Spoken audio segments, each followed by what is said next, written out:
Welcome back to The Explainer. Today, we're setting out to decode what is, honestly, the ultimate existential mystery. We're diving deep into a biological detective story that's probably going to challenge literally everything we thought we knew about ourselves. We're getting right down to the very foundation of what it actually means to feel. Okay, let's dive into this. It's a question that has haunted philosophy since, well, the ancient Greeks. Where does consciousness begin? Now, to be clear, we're not asking how it works in the human brain. That's a whole separate, incredibly complex puzzle. What we're asking is when, in the multi-billion-year history of life, did anything begin to actually feel anything at all? For the longest time, we've relied on a pretty comfortable assumption, the standard view. Basically, this is the neurocentric idea that consciousness arrives only when you have a complex nervous system and a brain. Under this view, an insect might be operating completely in the dark, and a bacterium? Definitely just a tiny biological robot. But we are going to explore a completely radical view proposed by evolutionary biochemist Nick Lane. He argues that consciousness begins not with neurons, but way, way earlier, with the ancient electrochemical machinery of our mitochondria. Chapter 1. Where does consciousness begin? Because you see, that neurocentric view doesn't really explain consciousness. It just kind of arbitrarily draws a line at synapses. Chapter 2. The Anesthesia Anomaly. This is our first major clue in the detective story. To understand why we even need a radical new view, we really have to look at the cracks in our current understanding.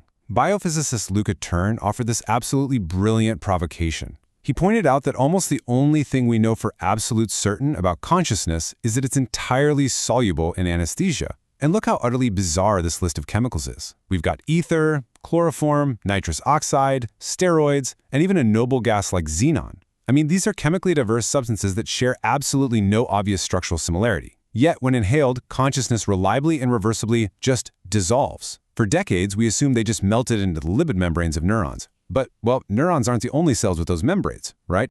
And this brilliantly illustrates the crux of our mystery.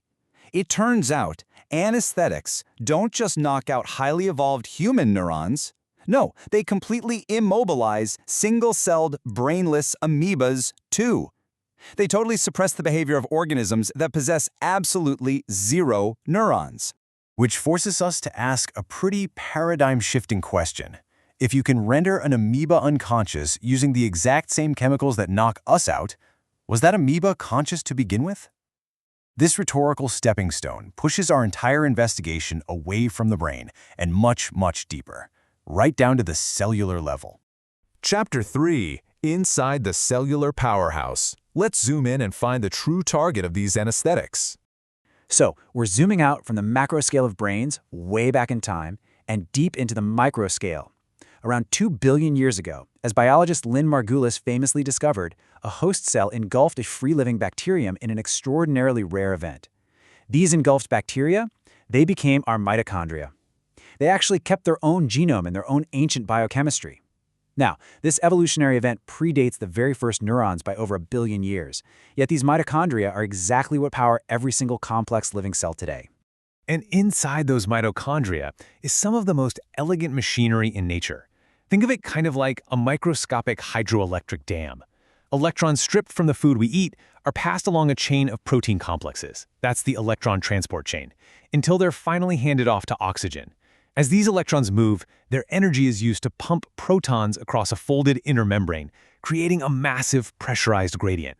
So the crucial point here is the sheer, mind-blowing physical scale of this process. The voltage across that inner membrane is about 150 to 200 millivolts, which doesn't sound like a lot, right? But because that membrane is only 5 nanometers thick, the electric field is literally equivalent to 30 million volts per meter. That immense thunderstorm of electrical power is operating continuously inside every single cell of your body right now. Chapter 4. The First Primitive Feeling. Let's link this massive electrical power directly to the origins of feeling itself. So the energy created by that intense gradient is known as the proton-motive force. It's the primary energy currency of the cell, even more fundamental than ATP. But here's the thing. It's not just a dumb battery. It actually serves as a continuous, moment-by-moment electrical representation of cellular health. It's a physical encoding of exactly how the cell is interacting with its environment at any given millisecond. And this is where it all clicks together. Recent discoveries show that anesthetics actually disrupt a highly delicate quantum process called chiral-induced spin selectivity, deep within this dynamic mitochondrial network. Instead of smoothly passing electrons along, the disrupted chain dissipates them as free radicals. The anesthetic isn't just silencing a neuron, it's destabilizing this fundamental electrochemical gradient.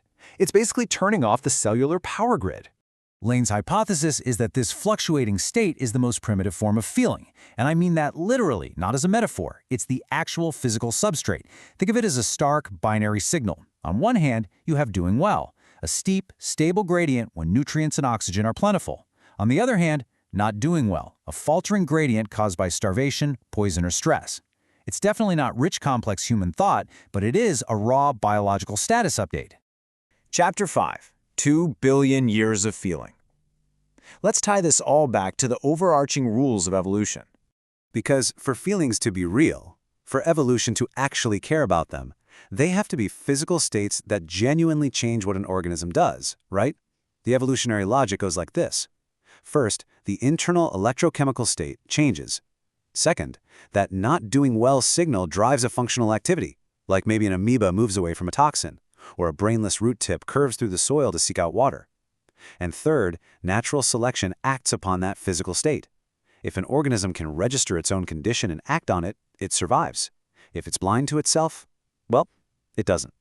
Now, I want to reassure you right here, this isn't some kind of scientific mysticism. This completely honors the principle of parsimony, Occam's razor, which demands that we don't invent complex explanations when simpler, evidence-based ones exist.